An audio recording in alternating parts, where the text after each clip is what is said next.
Par où commencer en vrai?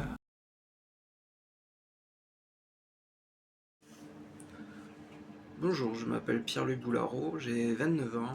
Avant le DAU, j'ai eu plusieurs vies. J'ai été en culture marine à 7 pendant pas très longtemps. Euh, et depuis, je suis électricien en Aveyron, intérimaire.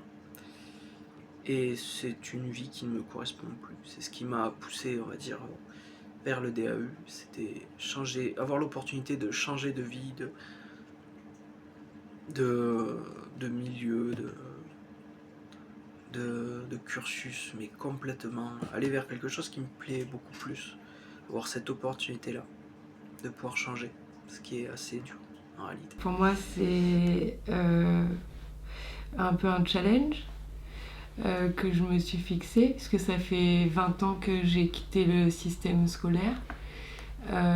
C'est le droit de rêver, de pouvoir me projeter sur quelque chose de plus concret que de survivre en faisant des petits boulots que, que je n'aimais pas faire. Et pour aussi avoir envie de me lever le matin pour, euh, pour m'instruire et puis être amené à rencontrer des gens qui peuvent m'inspirer sur des métiers et peut-être aussi des... j'ai une chance d'être en France pour être je sais pas si je peux, si ça rentre dans le, mais je suis indemnisée, j'ai un an de chômage où j'avais pas envie de le gaspiller et j'ai une chance énorme d'être payée à me cultiver tout simplement. Je m'appelle Viviane, j'ai 45 ans, je suis maman de 4 enfants. J'ai plus ou moins toujours été secrétaire comptable pour le compte de mon mari. J'adore faire des activités manuelles avec mes enfants, faire des promenades, écrire, lire, faire des recherches sur des thèmes qui me passionnent. J'ai décidé d'intégrer le DAEU tout d'abord parce que je voulais devenir orthophoniste et que pour y accéder, il me fallait intégrer la licence puis le master. Et aussi simplement parce que j'ai voulu obtenir un certain poste de travail qui ne voulait pas ouvrir leurs portes sans le bac. Alors moi, je suis cuisinier, pas de formation. Je suis rentré dans une cuisine quand j'avais 18 ans parce qu'il me fallait vite trouver du travail. Donc je suis rentré, j'ai toqué, j'ai dit vous cherchez du monde, passez le balai, faire la vaisselle, n'importe quoi, j'ai besoin d'un toit sur ma tête. Et donc j'en suis jamais sorti de la restauration, mais je déteste ça. J'ai horreur, j'adore cuisiner, mais pour mes amis, mes proches, ceux que j'aime, pas pour envoyer un plat que je sais même pas qui va le manger. Et j'en ai eu marre à la fin de l'année dernière et j'ai décidé de m'inscrire au SAFCO et au DAU pour pouvoir avoir mon bac et entamer des études supérieures parce que toutes les portes m'étaient fermées. Et j'ai commencé la formation, ça a été trop avec le travail, j'ai démissionné et donc maintenant je me consacre, là ça y est, c'est 2025, c'est parti, je me lance à fond dans la formation. Alors, bonjour, je suis Claire Vassas-Lebon. J'ai eu plusieurs métiers, mais tous ont été dans le commerce ou en lien. Après le départ volontaire de mon mari il y a 4 ans et demi, je me suis remise en question sur ce que je souhaitais faire pour survivre. Et comme j'ai toujours eu le complexe de ne pas avoir eu le bac, donc je me suis donné le challenge de reprendre les études plus 40 ans après pour passer le DAEU, pour être fière de moi surtout. Je m'appelle Cassandra, j'ai 25 ans. Puis ce que j'ai fait avant le DAU, c'est un peu chargé, mais en gros, depuis que j'ai fini mon diplôme aux États-Unis, parce que en fait, en France, le diplôme américain il n'est pas reconnu comme un bac, ce qui est donc pourquoi j'ai dû intégrer la formation.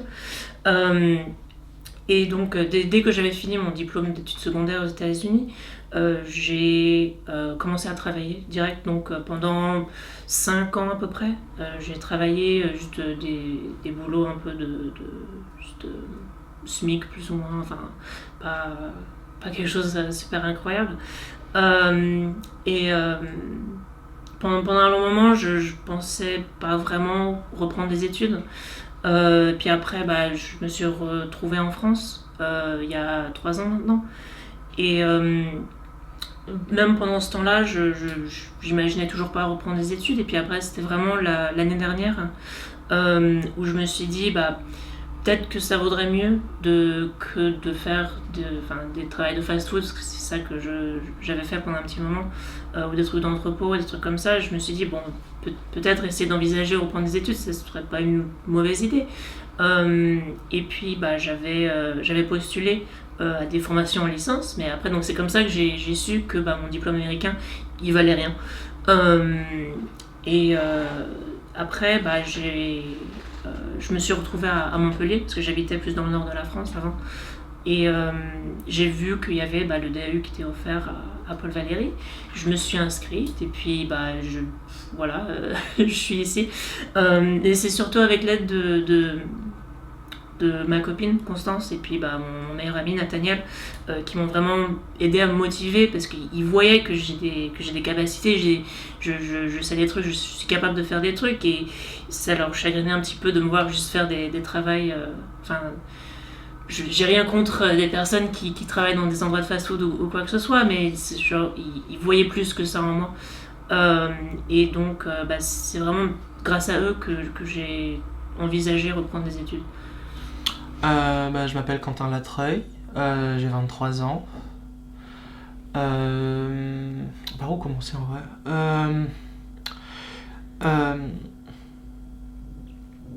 Je sais pas quoi dire. J'ai beaucoup changé d'avis dans mon parcours en général. À la base, quand j'étais au collège, je voulais faire des études de scientifique, je voulais faire astrophysicien. Après, plus tard, je me suis rendu compte que j'aimais pas les maths, donc j'ai été plutôt vers des études littéraires. J'étais en terminale première littéraire. Et arrivé en première, je me suis rendu compte que je détestais absolument tout ce que je faisais. Et j'ai décidé de partir du lycée avant de faire ma terminale, et avant même de passer le bac de français, à vrai dire. Et je suis allé au cours Florent pendant 1 an parce que je faisais du théâtre depuis très longtemps, et le cours Florent s'est pas mieux passé parce que le problème c'était pas dans les cours que juste moi. Donc j'ai arrêté le cours Florent au bout de quelques mois. Et j'ai passé plusieurs années à un peu rien faire, à pas savoir ce que je voulais faire. J'étais un peu bloqué à vivre chez ma mère et tout. Et quelques temps auparavant, je suis revenu sur Montpellier, j'ai pris un appartement tout seul de mon côté. Et j'ai commencé à travailler, mais je me rendais compte que juste travailler sans vraiment faire ce qui m'intéressait, ça me rendait pas heureux en fait. Et comme j'ai repris intérêt en la littérature, parce que j'ai toujours écrit, depuis vraiment j'étais tout petit, j'ai toujours écrit. Et j'ai repris intérêt dans la littérature, dans l'écriture, dans la lecture. Et je me suis rendu compte que tout ce que je voulais faire en fait était handicapé par le fait que j'avais pas le bac. Et dans un premier temps, j'ai voulu l'année dernière faire le DAU, sauf qu'il ne restait plus de place, j'étais trop en retard. Du coup, j'ai fait une espèce de formation un peu sans intérêt avec la mission locale. Et une fois que ça a été fait, j'ai décidé de faire le DAU parce que je voulais à tout prix en fait faire des études qui me plaisaient. Et je veux faire des études de linguistique du coup, après quand j'aurai le DAU. Je sais pas où je vais aller parce que je sais pas à quel point ça me plaira de faire des études supérieures de ce genre, parce que j'en ai jamais fait tout simplement. Mais une fois que j'y serai et tout, je me vois peut-être même aller jusqu'au doctorat. Je veux faire de la philologie, vraiment faire de la linguistique pure et dure. Donc voilà, bon, c'est du conditionnel pour l'instant. Je suis là pour ça en fait, juste pour faire ce qui me plaît, tout simplement.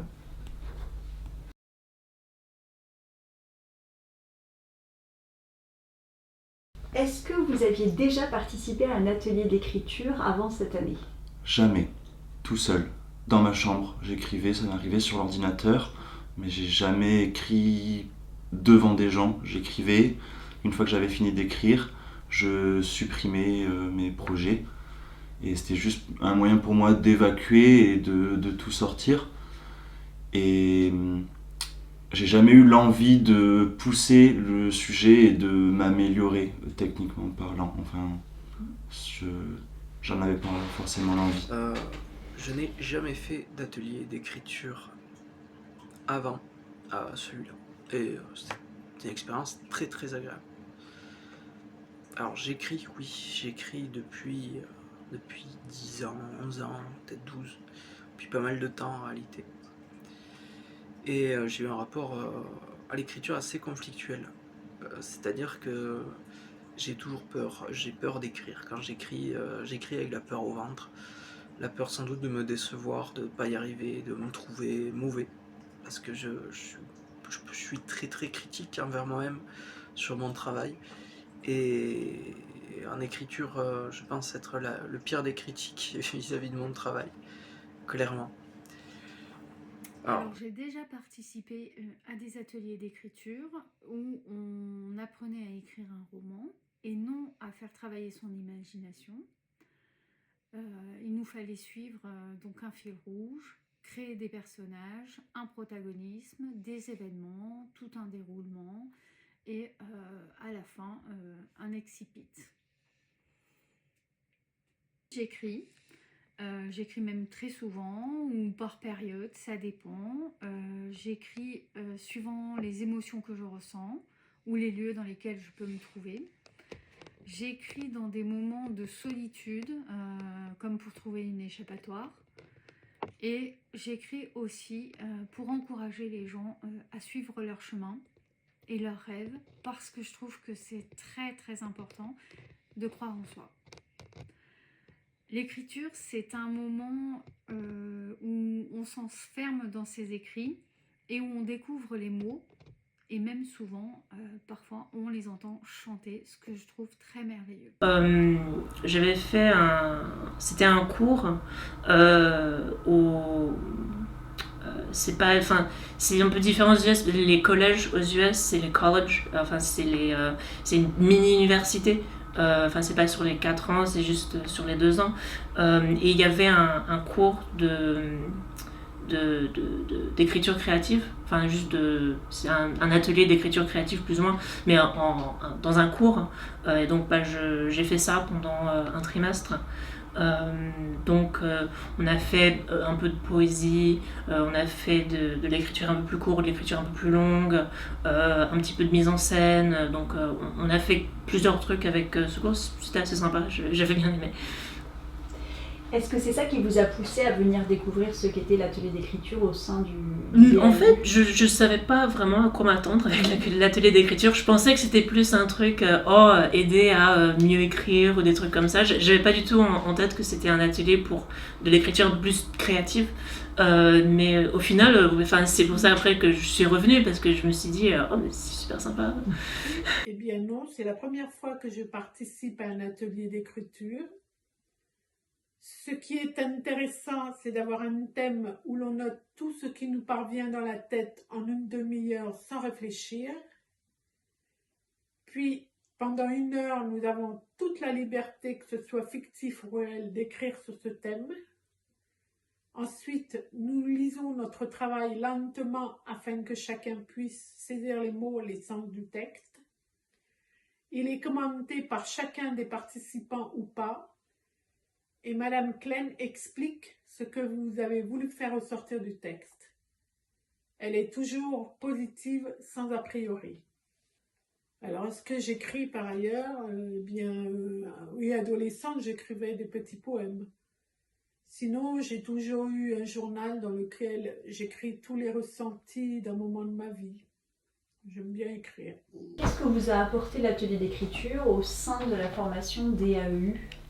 En général, si vous voulez, ma formation, quand j'ai choisi mes horaires, j'ai choisi de tous les concentrer sur le début de la semaine, parce que je voulais avoir de la place après pour travailler et tout. Et c'est vrai que du coup c'est très dense.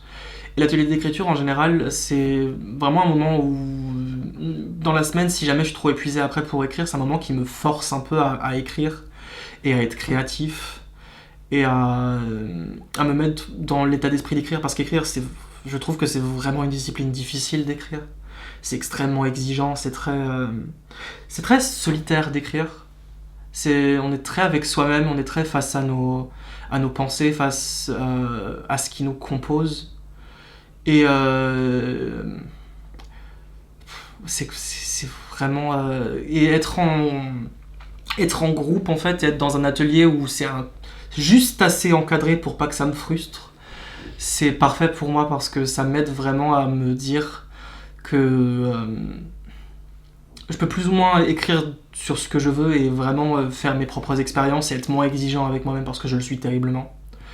Et de me dire que même si c'est un peu imparfait par rapport à ce que je ferais si j'étais seul, c'est toujours quelque chose que je produis et c'est toujours une création. Pour moi, c'est le plus important en général, même si j'ai tendance à l'oublier quand j'écris seul parce que je suis extrêmement exigeant, de me dire que le plus important dans le fait d'avoir écrit, c'est d'avoir créé quelque chose, en fait. Alors, l'atelier d'écriture a été un élément nouveau, dans le sens où ça allait pas m'apporter ce que je croyais. Ça m'a appris à écouter les autres au lieu de les entendre, à analyser leurs textes, ce que je trouve est très très difficile à faire. Et puis lire devant les autres ses propres textes, c'est un exercice que je ne pratique quasiment jamais, et que seule ma fille a eu l'occasion de lire quelques-uns de mes textes, mais voilà, c'est quelque chose quand même d'assez rare, mais que je fais maintenant un peu plus souvent, du coup, grâce à l'atelier. L'atelier écriture m'a apporté effectivement de la confiance que j'écris. Devoir se lire, devoir donner un texte qu'on pense pas fondamentalement mauvais, mais qu'on pense pas non plus être excellent et qui n'est pas au devant. Mais juste devoir faire ça m'apprend à être déjà indulgent envers moi-même et avoir un peu plus confiance en ce que j'écris. Enfin, peut-être qu'il faut que je sois un peu moins dur avec moi des fois. Et l'atelier d'écriture m'a appris ça, d'être indulgent et d'avoir plus confiance. J'avais du mal j'avais pas écrit depuis longtemps, donc j'ai aussi fait dans ce but-là, où je me suis dit que je pourrais peut-être améliorer mon écriture, pouvoir en fait me donner une concentration. Ça me permet de me concentrer. Au début, on se dit 3 heures, ça va être un peu long, et puis finalement c'est comme le dessin, la créativité, le temps n'existe plus, et ça fait beaucoup de bien. Ça m'a apporté quelque chose. J'ai écrit un texte sur la nuit, et ce sentiment que me procure la nuit, je le retrouve en pleine journée dans l'atelier d'écriture. Se sentir libre et avoir aucune honte de pouvoir dire ce qu'on a envie de dire et d'être honnête, parce que l'honnêteté, c'est quand même cool, quoi. Un des points que j'affectionne particulièrement, c'est le premier jour où je suis arrivé, quand on m'a dit qu'il n'y avait aucune consigne, mais qu'il y avait des propositions d'écriture, et on la respecte pas, on fait ce qu'on veut, mais le fait qu'il n'y ait pas de consigne et qu'on ne soit pas bridé, ça pousse à respecter la proposition. Et ça, j'ai trouvé ça chouette. Je dirais que ça m'a apporté une sorte une bouffée d'air frais. Parce que entre tous les autres cours, toutes les autres matières qui peuvent être un peu plus intensives, ça ramène plus à un endroit où je peux moins penser à écrire bien ou écrire d'une façon scolaire, et un peu plus pour moi, un peu plus guidée par les différents sujets qui peuvent être amenés toutes les semaines. Et c'est bien aussi parce que ça, du côté, j'hésite à dire émotionnel, mais c'est juste, il y a un aspect quand même assez émotionnel derrière, qui est pas vraiment là avec les autres cours qui sont un peu plus scolaires quand même, où ça peut être un peu stressant, genre ah non, j'ai ce devoir, j'ai tous ces trucs, j'ai les examens et tout, alors que là c'est plus un truc où je peux explorer un petit peu plus un monde un peu plus fictif, ou explorer d'autres thèmes qui sont pas vraiment abordés dans les matières. L'atelier m'a apporté plus de confiance en moi, d'avoir une meilleure technique Je pense que je continuerai après le DAU car c'est une suite logique de mon côté artiste, soit en musique et actuellement en peinture. Est-ce que vous auriez une anecdote d'atelier d'écriture ou un moment particulier qui est survenu en atelier, qui vous a marqué ou qui a été important? Je pense, quand j'écris mes textes et que je les lis, j'aime bien parce que ça me procure des émotions, mais comme je disais, je les supprime. Et c'est des émotions qui sont intérieures et pas physiques. Et il m'est arrivé une fois de lire un de mes textes en cours d'atelier et de me couper, de manquer de pleurer. Et bon, j'ai réussi à prendre le dessus, mais voilà, c'est la première fois qu'un de mes textes me procure une émotion physique. Et bah, c'est parce que j'ai fait le cours d'écriture, sinon le texte il n'existerait pas. C'est difficile parce qu'il y a plein de moments qui étaient assez sympas. Je dirais que s'il y en a un qui me vient en tête plus que d'autres, ça serait l'atelier au Mécène du Sud. Là, on a fait avec la poésie contre la fin du monde. Ça, c'était vraiment un atelier que j'avais beaucoup aimé. L'environnement, c'était un atelier qui m'avait beaucoup plu. Alors le souvenir le plus marquant pour moi, ça a été lors de l'écriture d'un texte sur un tableau de Hopper, Sun in Empty Room, où j'ai eu beaucoup de mal à lire ce texte car il a fallu déjà le lire 2 fois. Une fois donc sans le tableau et la deuxième fois avec le tableau pour les participants.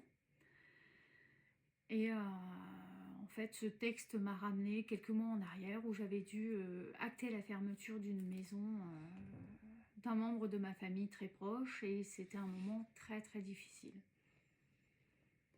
Oui, peut-être d'avoir justement réalisé que c'était pas si difficile de prendre la parole en public. Chose qu'avant, j'arrivais vraiment pas à faire. Le souvenir que je garde le plus fort pour moi de l'atelier d'écriture, ça reste l'atelier autour du musée Fabre. C'était très intéressant de pouvoir visiter le musée Fabre, même virtuellement. Pour moi, c'était la première fois que je voyais donc le musée Fabre et j'en ai gardé un très bon souvenir. Et l'exercice d'écriture, de faire la passerelle entre les tableaux et l'écriture, vraiment, les textes, ça a été assez compliqué, mais ça a été très intéressant à faire. En réalité, c'est là où on voit qu'au final, bien que ça soit assez différent l'un de l'autre, ça reste toujours de l'expression et que l'expression et sentiments, ça marche, ça peut faire la passerelle de l'un à l'autre. Le souvenir le plus marquant était l'atelier sur la nuit. Je me suis effondrée en lisant mon texte alors que j'étais persuadée du contraire. Le côté burlesque, c'est que j'ai touché involontairement une touche à l'ordinateur et une image s'est affichée. Je n'arrivais pas à l'enlever, je ne voyais plus personne. J'entendais Madame Klein qui me parlait, mais je n'arrivais pas à répondre. Enfin bon, moi et la technologie, ça fait 2. Les souvenirs qui m'ont marqué, c'est pas des trucs qu'il faudrait que je témoigne. C'est pas grave, c'est l'expérience de l'atelier dans tout. Parce que, en soi, déjà, le fait d'avoir... parce que Cassandra, c'est la première personne avec qui j'ai fait ami en fait, en arrivant, donc c'était aussi un lieu où j'ai pu aussi apprendre à la connaître et tout, parce que j'étais seul, en fait, au début, vous voyez, c'est un peu compliqué. Et donc, je sais que juste tous les moments où en général... c'est compliqué, en fait, de parler d'un moment de l'atelier d'écriture, parce que pour moi, l'atelier d'écriture, c'est le moment, en fait. Et mes moments préférés de l'atelier d'écriture, c'est quand j'ai fini d'écrire et que je me rends compte que j'ai réussi à écrire. C'est un exploit, je trouve, d'arriver à écrire, en fait. Et j'ai toujours peur. C'est Amélie Nothomb qui avait dit que écrire c'était comme voler, parce que c'est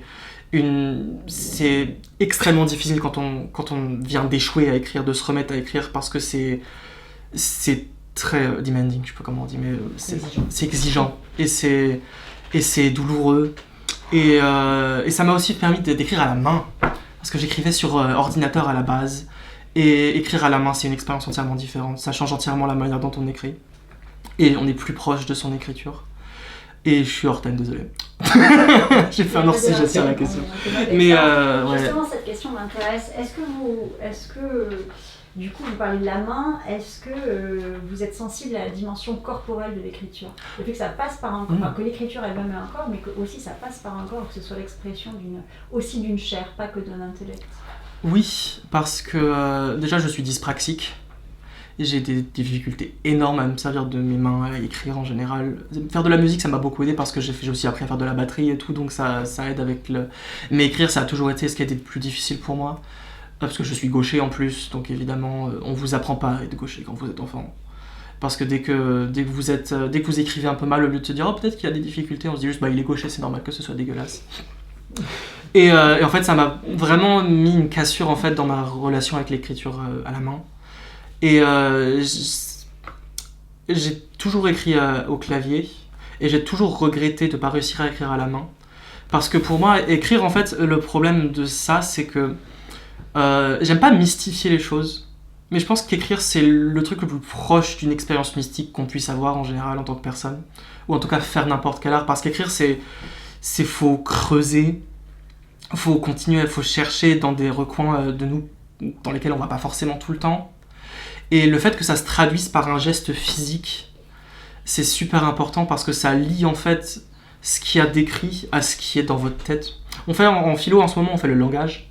Et ils expliquent en fait que les mots seront jamais suffisants pour traduire ce qu'il y a dans notre pensée. Parce que la pensée, c'est une espèce de soupe où tout peut se fondre, en fait. Et l'écriture, ça force les choses à être très... à avoir un sens, à avoir une suite logique. Et ça donne une espèce de limite aux choses. Et en fait, le fait que ça passe par le corps, que ça passe par un effort conscient, ça... c'est un vrai... Enfin, je sais pas comment mieux m'expliquer que... Juste, je trouve que c'est important d'écrire à la main en général. Même si c'est difficile. Parce que même pour moi, c'est difficile. Hein. C'est vraiment... Mais ça me... Je sais pas, avoir les choses même sur mon papier, dans un carnet ou quoi que ce soit, ça me... Il y a une réalité en fait.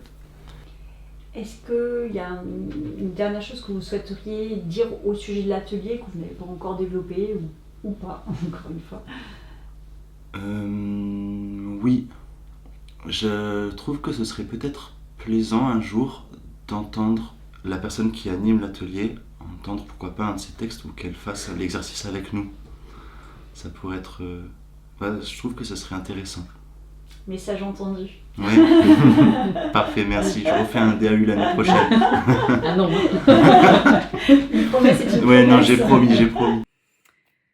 L'atelier d'écriture, ça a vraiment été que du pur bonheur. Déjà d'être présente, de pouvoir chaque semaine avoir un thème différent, de découvrir aussi que ce soit des peintres ou des auteurs. On a également, on s'est découvert aussi nous-mêmes hein, dans l'écriture, dans l'avancement de notre projet. Et ça nous a permis aussi d'être cohérents dans ce qu'on écrivait en l'espace d'une heure, c'est-à-dire avoir une réflexion sur le travail qu'on avait chaque semaine, ce qui nous a permis de nous perfectionner quand même un petit peu. Et je trouve très dommage que cela s'arrête maintenant parce que on commençait à prendre plaisir, à avancer et à remarquer les progrès qu'on commençait à faire. Mais je trouve que c'est facultatif, c'est ce qui fait que c'est bien, mais ça pourrait être aussi imposé parce que c'est quand même... on passe le bac littéraire et je trouve que c'est ce qui manque dans le cursus scolaire en général, c'est un peu ce moment suspendu où on peut aussi librement écrire parce qu'on est assez... On écrit beaucoup en cours, mais on écrit beaucoup les cours et ça nous permet d'écrire aussi... Enfin, je dirais pas qu'il faudrait l'imposer, mais en tout cas, je dirais de le faire au moins une fois par curiosité Et ça aide vraiment pour après les examens. Enfin, on est quand même plus à l'aise avec le stylo et le papier, je trouve. Voilà. Que dire de plus si ce n'est merci. Merci pour ce temps. Ça fait du bien. Dans une formation qui peut paraître intense, où on étudie beaucoup, ça fait du bien de pouvoir faire un peu autre chose, de juste d'avoir un moment où on peut penser à autre chose que juste étudier, ou je dirais pas être nous-mêmes, mais un moment où on peut se laisser un peu aller à tout ce qu'on peut avoir un peu dans la tête, tout en restant dans le cadre du thème. C'est vraiment génial. Et ça fait aussi plaisir de pouvoir échanger avec d'autres personnes qui sont comme nous en formation. Surtout quand on est à distance, c'est vrai qu'on est un peu, enfin pour moi en tout cas, on a un peu la tête dans le guidon, on est un peu de notre côté, et pouvoir juste échanger autour d'un atelier, c'est cool, c'est vraiment cool. Alors merci beaucoup. Outre l'atelier d'écriture, je pense que c'est super important, juste en tant qu'humain, de faire de l'art. Et l'écriture, c'est un art qui est très bien parce que les mots, c'est très malléable. N'importe qui peut écrire, parce que bon, peindre, c'est un peu plus compliqué, il y a des techniques et tout, et c'est peut-être encore plus exigeant d'un côté. Mais un poème, ça peut être, évidemment, ça peut être un milliard de mots, mais ça peut être juste aussi un mot. Et je pense que tout le monde devrait faire l'expérience d'avoir au moins une fois écrit quelque chose. Même si c'est pas un poème, même si c'est juste un mot que vous voulez poétique, même si c'est, je sais pas, une de vos pensées ou quelque chose. Parce que rien que l'acte de création, ça vous change quelque part. Et moi je sais que le simple fait d'avoir écrit, d'avoir lu un livre spécifique, ça a changé l'entièreté de ma vie et la manière dont je me tenais. Le simple fait d'avoir lu certains livres a juste changé la trajectoire de ma vie aussi. Et je pense qu'en ça, c'est très important l'écriture et la lecture. Parce que les mots, c'est probablement la porte la plus accessible en vous, en fait, en général. Et franchement, merci Madame Klein de nous ouvrir l'esprit.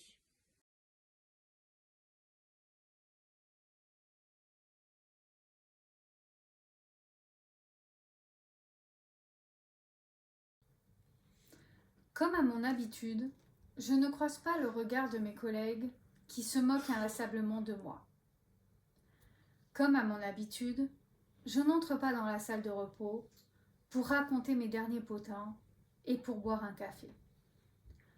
Comme à mon habitude, depuis 1 an, je rase les murs et je vais me réfugier dans mon bureau, store baissé et lumière éteinte. J'ai nourri un sentiment de solitude, en grande partie à cause du manque de relations humaines que j'ai perdu depuis que je suis carré. Oui, je suis humain. Oui, au carré, mais humain. J'ai un cœur qui bat, moi aussi. Impossible d'essuyer mes larmes qui coulent. Oh, mais suis-je bête? Je ne peux pas avoir de larmes. Heureusement que j'arrive, tant bien que mal, à maintenir un crayon dans ma main, sinon il m'aurait viré le bougre. En réalité, je crois qu'il a peur de ma grand-mère, qui vient le voir tous les 4 matins pour lui crier dessus avec son parapluie. Les heures passent, les va-et-vient s'enchaînent, devant ma porte, les chuchotements, les ricaneries, mais rien ne me déconcentre de mon travail. Je ne fais plus attention à eux. Midi sonne et je reste enfermée pour déjeuner. Oups, je ne peux plus avaler. Je n'ai plus d'estomac. Je pose alors mes pieds, joliment géométriques sur mon bureau, et je ferme un instant les yeux. Le temps de me remémorer le temps d'avant, cet orage noir. Je sombre dans un léger sommeil lorsque le bruit de la grêle tombant sur la baie vitrée me fait sursauter. Je m'étire un peu et je fais craquer des petits bouts de moi par-ci par-là. Il faut vraiment qu'il s'arrête de pleuvoir, sinon on va encore me retrouver en pâte à mâcher, dégoulinant un peu partout. Je n'en ai pas envie. Je me remets à travailler, mais en dictant mon texte cette fois-ci, car à force d'écrire, je me suis enfoncé un petit morceau de ma main. Les heures défilent à nouveau, et je ne vois pas le temps passer. Faut dire que je fais le plus beau métier du monde. Je lis des livres, je les corrige, et je les envoie avec mes suggestions pour une seconde lecture. Les lumières commencent à s'allumer une à la tombée du jour, et les bureaux se vident les uns derrière les autres. Comme à mon habitude, j'attends d'être le dernier pour rentrer chez moi. Comme à mon habitude, je ferme tous les bureaux à clé, et comme à mon habitude, je salue le gardien à l'entrée du bâtiment qui fait sa ronde pour la nuit.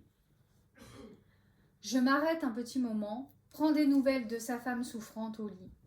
Je lui dépose ma lunchbox de midi que ma grand-mère me prépare tous les jours comme si de rien n'était. Je sais qu'il raffole des petits plats de mamie, ils sentent si bon le mijoter avec amour. Puis je pars, le laissant à son poste de ronde. Dehors, il fait nuit noire. Peu de personnes dans la rue, peu de voitures. La pluie a cessé son déluge. Je vais pouvoir marcher jusqu'à la maison sans risque. Mais voilà qu'un bolide traverse l'avenue à toute allure, musique à fond, des cris à n'en plus finir. Il me frôle à la limite de me projeter au sol, mais je l'évite de justesse. Il roule dans la mare d'eau qui s'écrase sur la totalité de mon corps. Je pleure, mais sans larmes, en me dépêchant pour me cacher à l'intérieur de chez moi. Et nous voilà repartis, grand-mère et moi, à la confection d'un morceau de corps en carton.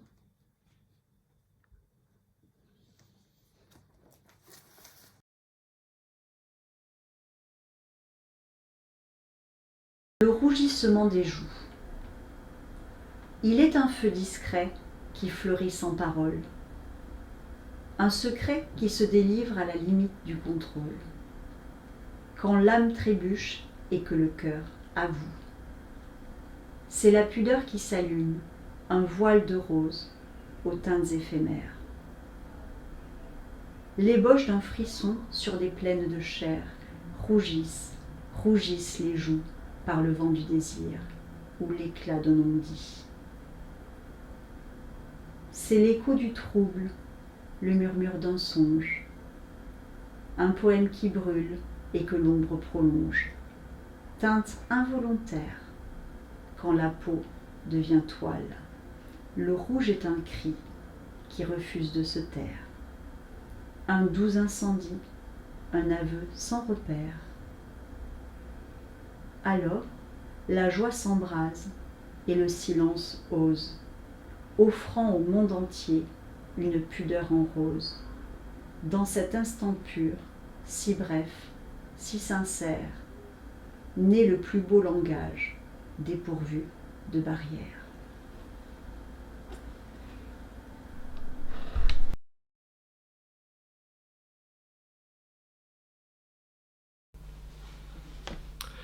Au fond de ta chambre, une fenêtre crachait le clair de lune sur ton lit défait. Rien d'autre n'était visible, il me vint donc de tout deviner. Je devinais ton bureau, désert, laissé dans un coin sombre, comme une de tes vaines résolutions d'écrire plus souvent. Je devinais ta bibliothèque, criblée d'ouvrages que tu aimais comme un amant distant, que tu avais lu et qui avaient trouvé en toi une inutile éternité. Je devinais une pile de vêtements froissés, posés à même le sol, en plein milieu de la pièce. Cette image me frappa de plein fouet. Il faisait très sombre, et pourtant je n'avais jamais rien vu si clairement.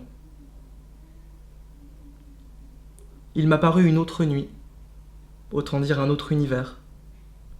Tu te tenais devant moi en souriant, et je tachais ta chemise ouverte de mon illisible regard.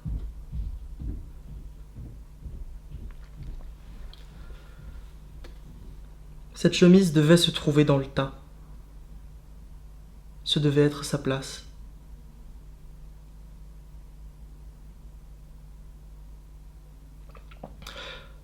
Rien n'est plus vindicatif qu'un instant qu'on a oublié. Qu'est-ce que le ressouvenir, sinon une vengeance du passé sur le présent? J'eus l'horreur de me souvenir de toi, de ton visage indicible, de tes yeux pour lesquels Orphée se fut retourné 1000 fois, de ta bouche qui semblait n'exister que pour sourire, de ta voix qui flottait comme la neige entre les branches des arbres.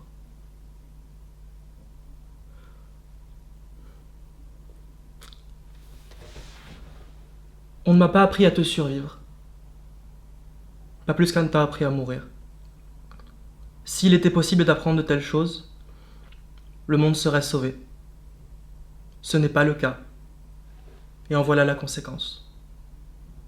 Un monde où tu n'es pas là n'est pas un monde. C'est un monde dépourvu de toi. Et j'ignore comment vivre dans un tel endroit.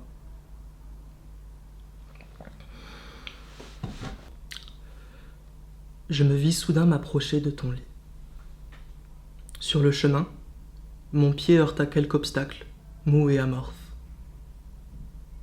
Mes genoux trouvèrent le bord de ton matelas, et mon corps vint s'écrouler parmi les dunes de tissu froid. Tout portait ton odeur. Le temps s'arrêta. Mon regard se jeta par la fenêtre et laissa le vent muet l'emporter vers le ciel béant. Ce que j'y vis m'arracha un sourire de naufragé.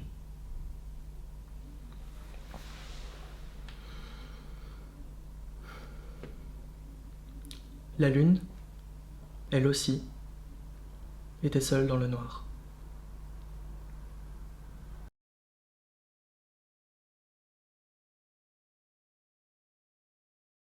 Tout est silence et lumineux dans cette nuit étoilée.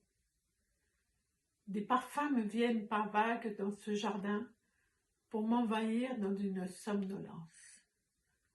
Enroulée dans cette couverture bien chaude, je finis par tomber dans les bras de Morphée. Elle est douce et rassurante. Elle m'accompagne sur le chemin de la lumière. Et quand elle me lâche la main, une peur m'envahit, torpeur, frayeur de ce trou où je suis déjà tombée. Je n'ai que quelques pas à parcourir. J'arrive, attends-moi. Une lumière blanche s'approche. Enfin, je te retrouve. Tu m'enlaces de tes bras rassurants. Et nous partons pour une nuit de rêve, d'amour, de tendresse. Nous allons à l'aventure avec nos loulous. Nous profitons de ce parcours étoilé qui nous emmène à la lune. Ah, cette lune qui n'a pas tenu sa promesse. Je suis jalouse d'elle. Tu as préféré la rejoindre pensant qu'elle t'apporterait la sérénité. Et les larmes coulent sur ma joue. Petit à petit, tu t'évapores. Je n'arrive pas à te saisir, à te retenir. Tu m'échappes. Et au fur et à mesure, tout s'assombrit. Le néant m'envahit de peine de toi. Je ne suis plus l'ombre que de moi-même. La réalité de mes larmes m'a réveillée. Un goût salé et amer de cette faim me reste sur les lèvres. Mais le seul rêve me permet de te retrouver, de revivre avec toi, mon amour.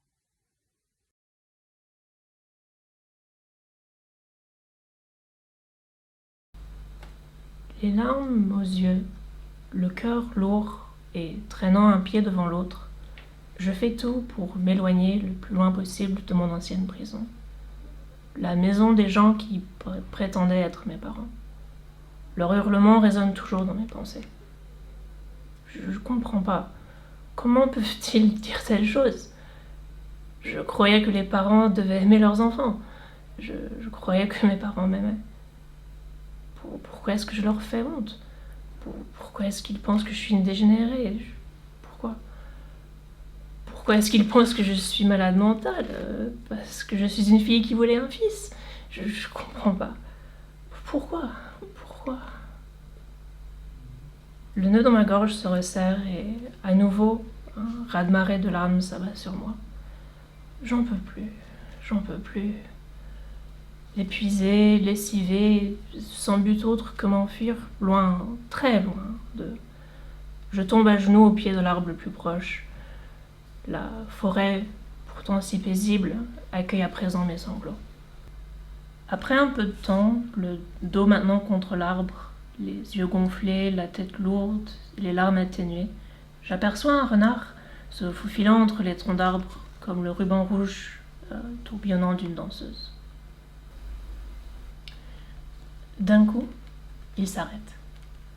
Il tourne la tête vers moi, me fixant du regard. Sa fourrure rousse, épaisse, tachée de blanc, jusqu'à sa truffe est ombrée du même noir qui accentue ses oreilles. Ses pattes et sa queue donnent l'impression d'un sourire taquin et ses yeux brillants comme deux ambres scintillent d'intelligence et de malice. Il pointe son museau à ma gauche, puis de retour vers moi, répétant le geste 2 ou 3 fois comme s'il voulait me montrer quelque chose. Prise par la curiosité de cette rencontre inopinée, je tourne mon corps vers la gauche et je remarque une petite cabane cachée par les ombres allongées de fin après-midi. C'est bizarre, je ne l'avais pas aperçu tantôt, mais avec le ciel qui passe du bleu à l'orange et la fraîcheur nocturne qui s'empare de moi, je pense que c'est quand même mieux que de dormir sous les étoiles comme je l'avais prévu. Mon guide Vulpin s'étant éclipsé dans la pénombre qui enveloppe graduellement la forêt, je ramasse mon sac à dos et je me dirige vers la cabane mystérieuse. La porte est assez simple et je note qu'elle n'a pas de verrou ou de poignée. Le cœur palpitant et le poing serré, je la pousse sans effort en restant prudent de ce qu'elle pourrait cacher. Mais à mon grand soulagement, elle révèle une pièce minuscule décorée seulement d'un tas de foin couvert d'un drap de laine. Je me permets de lâcher mon souffle en un long soupir. Ça tombe bien, je murmurais avec un air de plaisanterie. J'ai même un endroit pour m'allonger. J'entre et je ferme la porte doucement derrière moi, posant mon sac contre la porte comme une cale, m'assurant qu'elle restera plus ou moins fermée pendant la nuit. J'espère qu'il n'y aura pas trop de courant d'air non plus. Trop épuisée pour me poser plus de questions, je m'étale sur le lit improvisé et très rapidement le sommeil m'emporte, bercé par le chant des grillons et les dernières minutes de soleil qui s'éclipsent au-delà de l'horizon.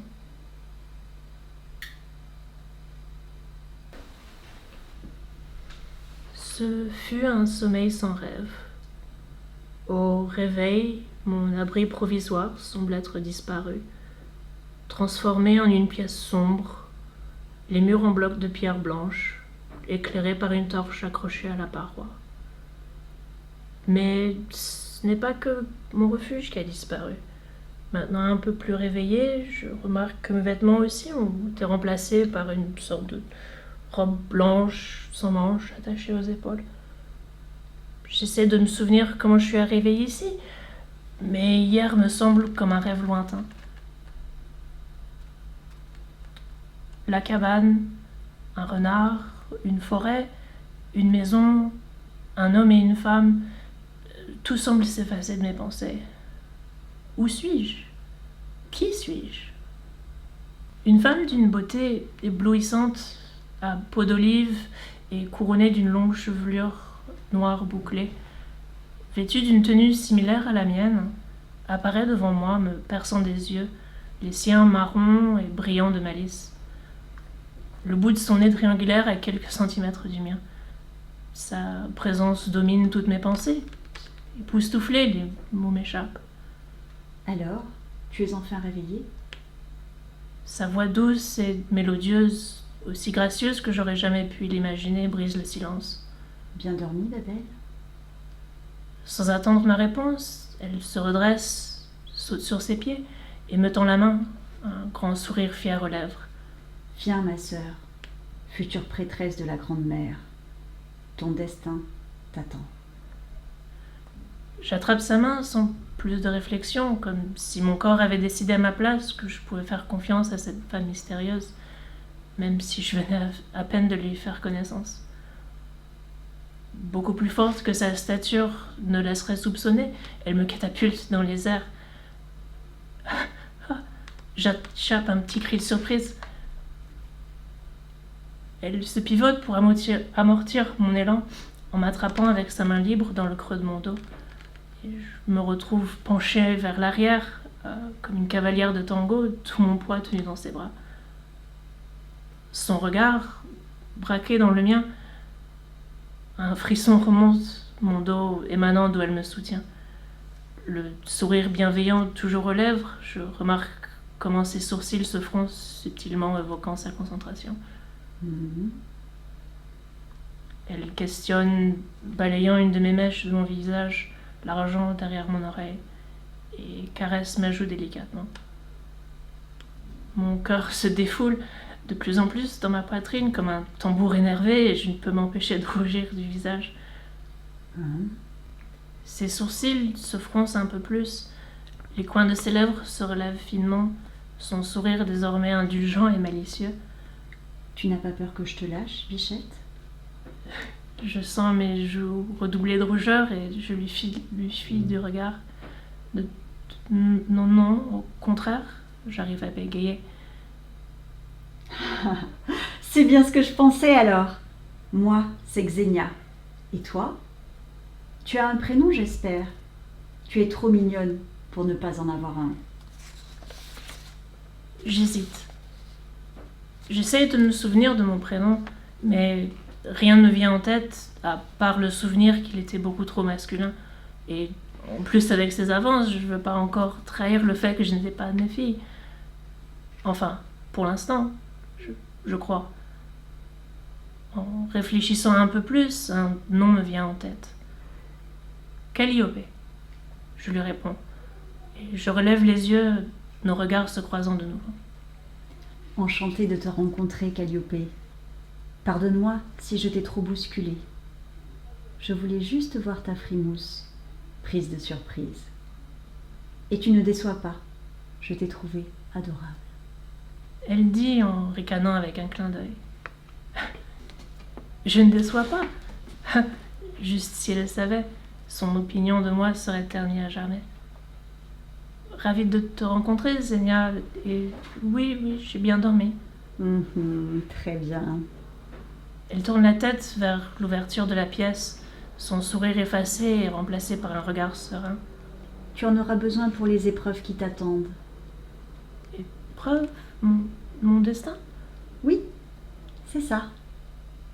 Je t'expliquerai tout en chemin. Vers le palais, ne t'inquiète pas. Suis-moi. Je lui prends la main qu'elle tend vers moi et on s'évade de l'obscurité à grands pas. Malgré le fait d'être enthousiasmée par ce qui se produit et charmée par cette demoiselle attirante, je me pose mille et une questions qui tourbillonnent dans ma tête. Prêtresse, mon destin, des épreuves, je comprends rien à tout ça, mais j'ai hâte de découvrir quel sort le futur aurait pour moi.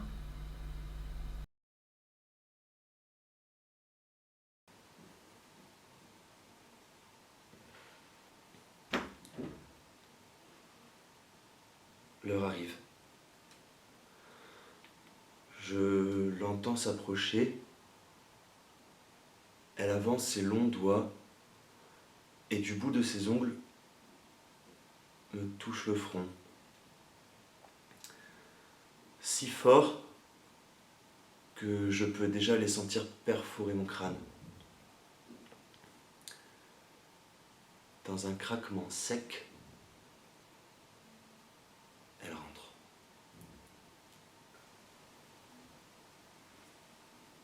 Madame,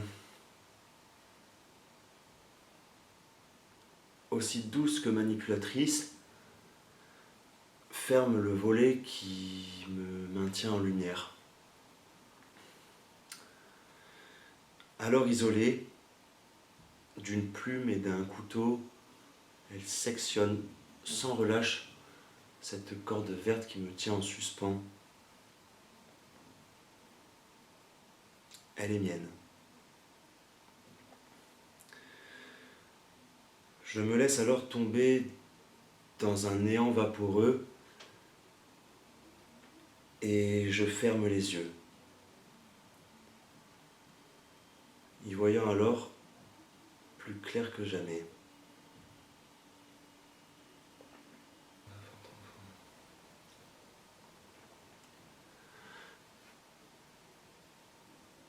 Je le sens. Mon cœur bat fort, trop fort. Je vis dans un corps mort. Je me demande souvent pourquoi et pourquoi si souvent. J'inspire un coup, je pleure. Quand la vie éclate, je meurs et je m'endors. Je suis comme un trèfle à 4 feuilles oublié entre 2 pages d'un livre que personne ne lit.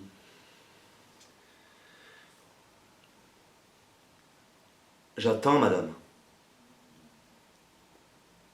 J'attends qu'elle déverrouille les portes de mon corps et me laisse sombrer à l'intérieur de moi-même.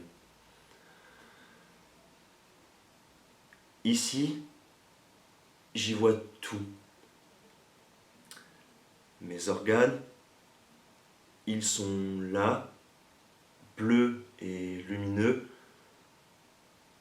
Ils flottent. Mais ils ne me servent à rien. Je sais qu'elle m'aime. Je l'aime. Merci. Car sans vous, madame, je serais déjà mort.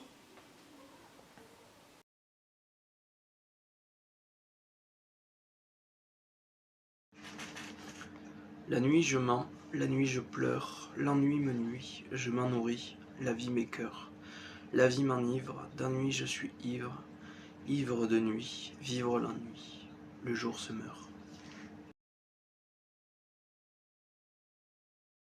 Est-ce que vous pourriez qualifier l'atelier d'écriture en un mot? Le partage. Plaisir et évasion. Conscience.